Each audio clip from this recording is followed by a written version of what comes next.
श्री शिवाय नमस्तुभ्यम। हर हर महादेव महाराज। जैसा कि आप सभी लोग जानते हो कि 22 अक्टूबर 2025 यानी कि बुधवार वाले दिन इस पवित्र कार्तिक माह के कृष्ण पक्ष की प्रतिपदा तिथि पड़ रही है। इस दिन गोवर्धन पूजा है और यह कोई साधारण दिन नहीं है। प्रत्येक घर की महिला भगवान गोवर्धन की पूजा पाठ करती है, उनकी प्रतिमा बनती है।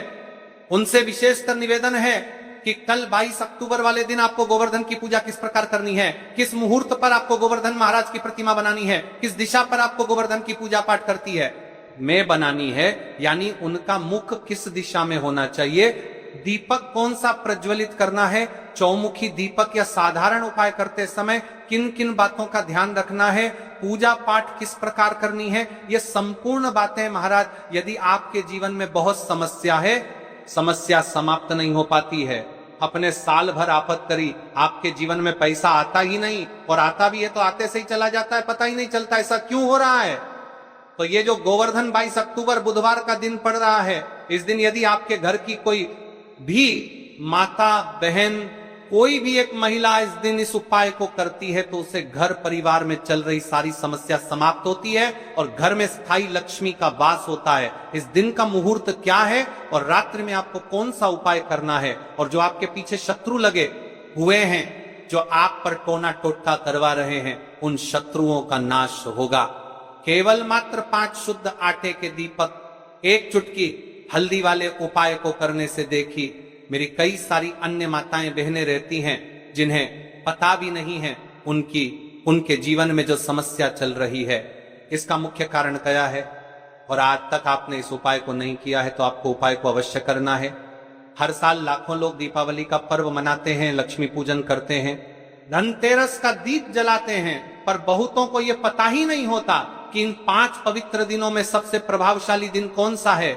वो दिन है गोवर्धन पूजा का दिन, यानी कि इस साल 22 अक्टूबर बुधवार, इस दिन केवल अन्नकूट ही नहीं बनता, बल्कि ये वो दिन है जब स्वयं भगवान श्री कृष्ण, मां लक्ष्मी और गिरिराज गोवर्धन तीनों एक साथ कृपा बरसाते हैं। और सबसे अद्भुत बात यह है भक्तों कि इस वर्ष की गोवर्धन पूजा के दिन बन रहा है प्रीति योग और आयुष्मान योग, जिसका मतलब है जिसने भी इस दिन सच्चे भाव से उपाय किया उसके घर में आयु, धन और स्थिरता तीनों का वरदान मिलेगा। कहा जाता है जब इंद्रदेव के अहंकार से धरती कांप उठी थी, तब भगवान श्री कृष्ण ने मात्र अपनी छोटी उंगली पर गोवर्धन पर्वत को उठा लिया और पूरी गोकुल नगरी को बचा लिया। इसीलिए इस दिन को कहा जाता है गोवर्धन पूजा या अन्नकूट महोत्सव। इसीलिए इस दिन किया जाने वाला उपाय आपके जीवन के भाग्य को समाप्त कर देता है। मात्र 5 आटे के दीपक, एक चुटकी हल्दी वाला उपाय यदि आपके घर के कोई भी एक महिला या फिर घर का कोई भी एक सदस्य इस दिन यदि सही समय पर पूजा पाठ करने के पश्चात इस उपाय को करता है, उसे घर में सदैव धन धान्य में वृद्धि होती है, माता लक्ष्मी की स्थायी कृपा प्राप्त होती है और जीवन में चल रही सारी समस्या समाप्त होती है। इस दिन घर घर में गाय के गोबर से गिरिराज पर्वत, गौ माता और श्री कृष्ण की प्रतिमा बनाई जाती है, उनकी परिक्रमा की जाती है और भगवान को खील, बताशे, गुड़, दही और अन्नकूट का भोग लगाया जाता है। लेकिन इस वर्ष इस गोवर्धन पूजा में एक गुप्त दिव्य उपाय बताया गया है, जिसके बारे में शिव महापुराण में उल्लेख है, जिसे अगर कोई भी घर का सदस्य, विशेष रूप से कोई माता या बहन सच्चे मन से करती है तो उसके जीवन से धन की रुकावट, कर्ज और परिवार की सारी विपत्ति दूर हो जाती है। भक्तों, मेरी कई सारी अन्य माताएं बहनें हैं जिनके जीवन में बहुत सारी समस्या चल रही है, उन्होंने साल भर आफत करी, उनके जीवन में पैसा नहीं आ रहा है, धन की समस्याएं। तो विशेषकर मेरी उन माता बहनों से निवेदन है, यदि आपने आज इस उपाय को कर लिया तो आपके जीवन में चल रही सारी समस्या समाप्त होगी। भले ही आपको उसे समस्या के बारे में नहीं पता हो कि ये जो आपके जीवन में समस्या चल रही है इसका मुख्य कारण क्या है।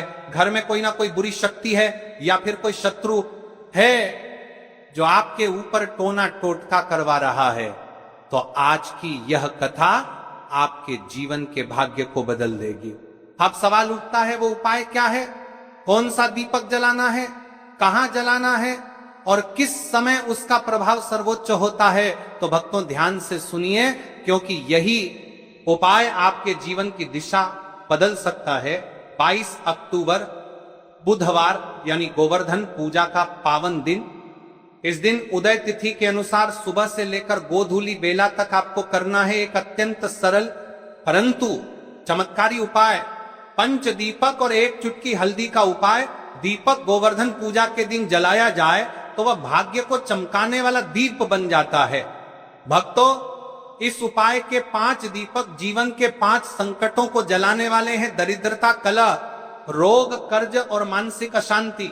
और एक चुटकी हल्दी स्वयं माता लक्ष्मी का स्वरूप मानी जाती है। इसलिए जब आप 5 दीपक और एक चुटकी हल्दी से ये उपाय करते हैं तो मानो आप लक्ष्मी और विष्णु दोनों की संयुक्त साधना कर रहे हो। तो आइए अब जानते हैं कि यह उपाय कैसे करना है, किस समय करना है और किन बातों का विशेष ध्यान रखना है। सबसे पहले 22 अक्टूबर की सुबह सूर्योदय से पहले उठ जाएं, घर की सफाई करें और स्नान कर शुद्ध वस्त्र धारण करें। दूसरा, गाय के गोबर से घर के आंगन में एक छोटा सा गोवर्धन पर्वत बनाएं, या अगर संभव न हो तो भगवान श्री कृष्ण और गिरिराज जी की तस्वीर या प्रतिमा स्थापित करें। तीसरा, अब एक चौकी पर लाल कपड़ा बिछाएं, उस पर 5 छोटे दीपक रखें जो गेहूं के आटे से बने हों। चौथा, हर दीपक में थोड़ा सा शुद्ध घी डालें और हर दीपक में एक एक चुटकी हल्दी मिलाएं।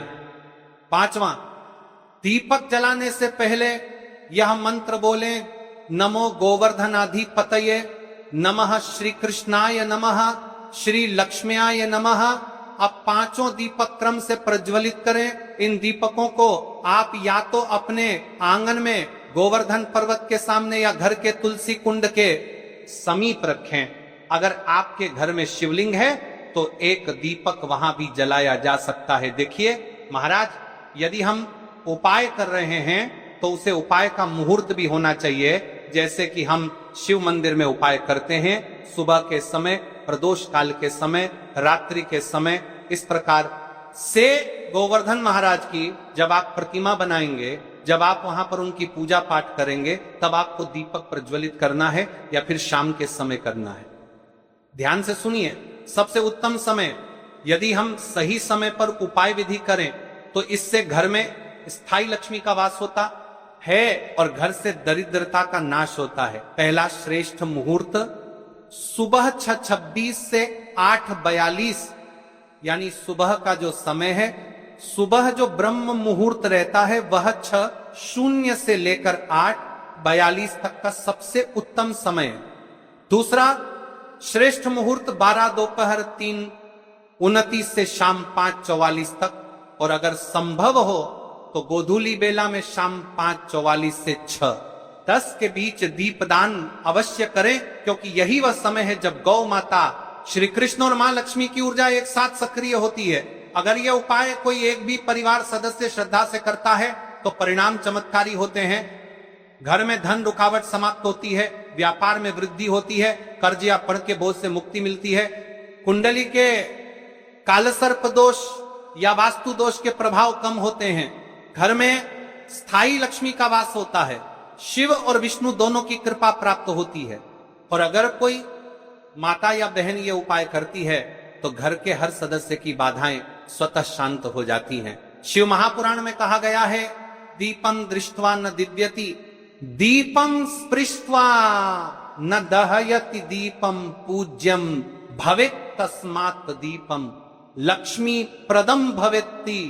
अर्थात जो दीपक श्रद्धा से जलाया जाए वह न केवल अंधकार मिटाता है बल्कि लक्ष्मी की स्थिर कृपा भी देता है। और भक्तों, इस दिन रात के समय भी एक दीपक अवश्य जलाना चाहिए कि मुख्य द्वार पर यह दीपक राहु, केतु और नकारात्मक ऊर्जा को दूर करता है। अगर यह दीपक गोवर्धन देवता के नाम से जलाया जाए तो समझ लीजिए संपूर्ण वर्ष घर में कर्ज, कलह और अशुभ ग्रहों का प्रभाव समाप्त हो जाता है। इसलिए भाइयों और बहनों, 22 अक्टूबर बुधवार के दिन जब आप गोवर्धन महाराज की पूजा करें तब ये पंच दीपक एक चुटकी हल्दी वाला उपाय अवश्य करें, क्योंकि यही वह उपाय है जो आपके जीवन के अंधकार को मिटाकर भाग्य का दीप प्रज्वलित करेगा। याद रखिए, दीप जलता है तब अंधकार मिटता है, पर जब श्रद्धा से दीप जलता है तो किस्मत भी जगमगा उठती है।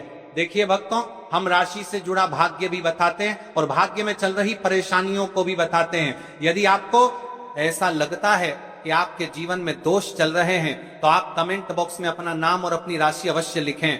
कल जिन माता बहनों ने अपनी राशि से जुड़ा भाग्य जानने के लिए कमेंट करा था, वो लोग जान लो आज की 2 विशेष राशि।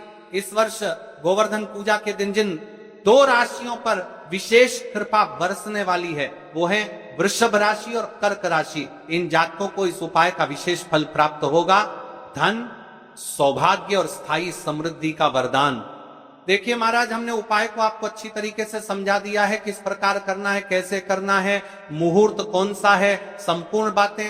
अब हम उसे मुख्य उपाय की तरफ चल रहे हैं जो आपको गोवर्धन पूजा के पश्चात करना है। मात्र 5 शुद्ध आटे के दीपक का उपाय। यह उपाय स्थायी लक्ष्मी का वास करता है, जीवन में चल रही परेशानियों को समाप्त करता है। ध्यान से सुने संपूर्ण बातें, और मेरे भक्ति नए हो तो चैनल को अवश्य सब्सक्राइब करें। 5 आटे के दीपक मनोकामनाएं पूरी करेगा, बल्कि घर परिवार में शांति, सुख और समृद्धि का भी स्थायी साधन बनेगा। यह उपाय कोई कठिन साधना नहीं है, इसमें न तो बड़ी बड़ी सामग्री चाहिए, न ही जटिल अनुष्ठान, बस श्रद्धा चाहिए, भक्ति चाहिए और शुद्ध भाव चाहिए। याद रखिए, उपाय करते समय केवल एक ही संकल्प हो आपके मन में, हे भोलेनाथ, हे गणेश जी, हे माता लक्ष्मी, मैं आपकी शरण में आया हूं, मेरी समस्याएं दूर करो और मुझे सही मार्ग दिखाओ। सबसे पहले हम इस उपाय को करने के समय के बारे में बात कर लेते हैं, यानी कि आपको किस समय करना है। देखिए, उपाय का सही समय भक्तों, कोई भी उपाय तभी सिद्ध होता है जब वह सही समय पर किया जाए। इसलिए आज मैं आपको बहुत विस्तार से बताऊंगा कि यह उपाय कब और कैसे करना है। सुबह का समय, सबसे पहले हम इस समय के बारे में बात कर लेते हैं। प्रातः काल का समय शिव पूजन और उपाय के लिए सर्वश्रेष्ठ माना गया है। आप सुबह 7 बजे से 12 बजे के बीच इस उपाय को कर सकते हैं। अगर आपके पास जल्दी का समय है तो 7 से 8 बजे के बीच करना सर्वोत्तम है। सुबह सबसे पहले शिवलिंग पर जल चढ़ाया जाता है, इसलिए इस उपाय की शुरुआत भी जल से ही होगी। अब महाराज जी, हम बात कर लेते हैं विशेष प्रदोष काल के समय के बारे में। प्रदोष काल का समय कई माताएं बहनें या घर के लोग सुबह के समय व्यस्त रहते हैं। ऐसे लोग इस उपाय को शाम के समय प्रदोष काल में कर सकते हैं। प्रदोष काल का समय साधारण सूर्यास्त से लगभग 2 घंटे पहले से 1 घंटे बाद तक माना जाता है। इस उपाय के लिए शाम 5 से 7 बजे तक का समय बहुत शुभ है। बरसात के मौसम में 7 से 8 बजे तक भी किया जा सकता है। तेल इतना भरे कि दीपक पूरे उपाय के समय तक प्रज्वलित रहे। तेल आप सरसों या तिल का ले सकते हैं, ये दोनों ही भगवान शिव और देवी देवताओं को प्रिय है। कई सारे लोगों के मन में यहां प्रश्न भी रहता है, तो देखिए, इन उपायों को तो करना ही है, बाकी यदि कोई अन्य सामग्री लेकर जाना चाहते तो वो भी लेकर की जा सकता है। भाव होना चाहिए, हे प्रभु, ये दीपक मेरे जीवन के अंधकार को मिटाने के लिए हैं। हर दीपक के बीच में जगह बनाइए ताकि उसमें रुई की बत्ती रखी जा सके। अब रुई से 5 गोल बत्तियां बनाइए, दीपकों में बत्तियां रखकर उन्हें तेल से भर दीजिए। तेल इतना होना चाहिए कि जब तक आप पूरा उपाय कर लें दीपक जलते रहें। ध्यान रहे, दीपक टूटे नहीं और बराबर आकार के हों। इन दीपकों को एक साफ थाली या पत्तल में रखकर पूजा सामग्री के साथ मंदिर ले जाइए। विशेष ध्यान दें, आटे के दीपक बनाते समय हल्दी या नमक का प्रयोग बिल्कुल न करें। दीपक बनाते समय मन में शिव जी का नाम लें, ओम नमः शिवाय का जप करते रहें। ये दीपक ही इस उपाय की आत्मा है। क्योंकि इन्हीं से आपकी मनोकामनाएं पूर्ण होंगी। अब देखिए महाराज जी, हम बात कर लेते हैं एक निश्चित समय के बारे में, यानी कि आपको सुबह के समय उपाय करना है या प्रदोष काल के समय करना है, क्योंकि मेरी अन्य माता बहनें रहती है जो सुबह के समय उपाय करना है। नासांता का प्रदोष काल के समय के बारे में, का प्रदोष काल के समय, बात के समय का चाहती है, लेकिन उनके पास समय नहीं रहता है, तो मैं प्रदोष काल के समय भी कर सकती है। अब चलिए, जैसे ही हमारी पूजा की सामग्री तैयार हो जाती है, अब हम उपाय करने के लिए तैयार है। अब हमें शिव मंदिर में जाकर के इस उपाय को करना है। तो देखिए, सबसे पहले मंदिर की चौखट पर माथा टेकें और विनम्र भाव से प्रवेश करें। मन में संकल्प लें, हे शिव शंकर, मैं अपनी श्रद्धा और भक्ति के साथ ये उपाय करने आई हूं, मेरी मनोकामनाएं पूर्ण करें और मुझे आपके चरणों में स्थायी भक्ति प्रदान करें। शिवलिंग के पास पहुंचकर क्या करें, तुरंत उपाय शुरू न करें, पहले कुछ क्षण शिवलिंग को देखें, हाथ जोड़कर प्रणाम करें और अपने मन को स्थिर करें। जल अर्पित करने की तैयारी करें। जल अर्पण सबसे पहले शिवलिंग पर एक लोटा शुद्ध जल अर्पित करें। जल में अगर आप चाहें तो चंदन, पुष्प, अक्षत या गंगा जल मिला सकते हैं। यह जल अर्पण अनिवार्य है, क्योंकि शिवजी को प्रातः काल सबसे प्रिय यही है। यदि आपके पास बेलपत्र, पुष्प, धूप आदि हैं तो जल अर्पण के बाद चढ़ाएं, लेकिन याद रहे मुख्य उपाय सिर्फ 7 चावल के दाने और 5 दीपक का है। संकल्प लें, भोलेनाथ, यह 7 दाने 7 लोकों, 7 जन्मों और 7 दुखों को दूर करने के लिए अर्पित कर रही हूं। मेरी सभी बाधाएं दूर हों। चावल चढ़ाते समय ध्यान रखने योग्य बातें, आपके मन का भाव शुद्ध होना चाहिए। उपाय के समय मन ही मन सिर्फ शिवजी का नाम लेना है। आसपास क्या हो रहा है, किससे क्या मिल रहा है, इस पर ध्यान न दें। विशेष सावधानी, कई बार लोग मंदिर जाकर दूसरों से बेलपत्र या फूल मांगते हैं। ऐसा न करें। आपको जो सामग्री चाहिए वह आप अपने साथ लेकर ही जाएं। ऐसा करने से आपकी भक्ति और भी सशक्त होती है और शिवजी को प्रसन्न करने में विलंब नहीं होता। देखिए महाराज जी, अब हमारा 7 चावल के दाने वाला उपाय पूर्ण रूप से यहां पर हो जाता है। अब हम बात कर लेते हैं 5 दीपक वाले उपाय के बारे में। दीपक उपाय करने का सही स्थान, यह उपाय सदैव शिव मंदिर में करना सर्वोत्तम माना गया है। यदि आपके आसपास मंदिर ना हो तो आप घर में भी इसे कर सकते हैं, लेकिन उस स्थान को पहले गंगाजल से शुद्ध कर लें और वहां भगवान शिव का चित्र या शिवलिंग रखें। मंदिर में करने से सीधा दैवी का आशीर्वाद मिलता है, क्योंकि वहां पंच तत्व से अभिषिक्त शिवलिंग और पुरोहितों के मंत्रोच्चार का प्रभाव भी मिल जाता है। दीपक जलाने का दिशा नियम, दीपक सदैव पूर्व या उत्तर दिशा की ओर मुख करके जलाना चाहिए। शिवलिंग के दाईं ओर रखना विशेष फलदायी माना गया है। यदि घर में कर रहे हैं तो दीपक को शिवलिंग चित्र के बिल्कुल सामने रखें। दीपक में प्रयोग होने वाले तत्वों का महत्व, सरसों का तेल नकारात्मक ऊर्जा को नष्ट करता है और परिवार से दरिद्रता हटाता है। क्या बतिल का तेल पितृदोष और कालसर्प दोष के शमन में सहायक घी सर्वश्रेष्ठ, क्योंकि इसे देवताओं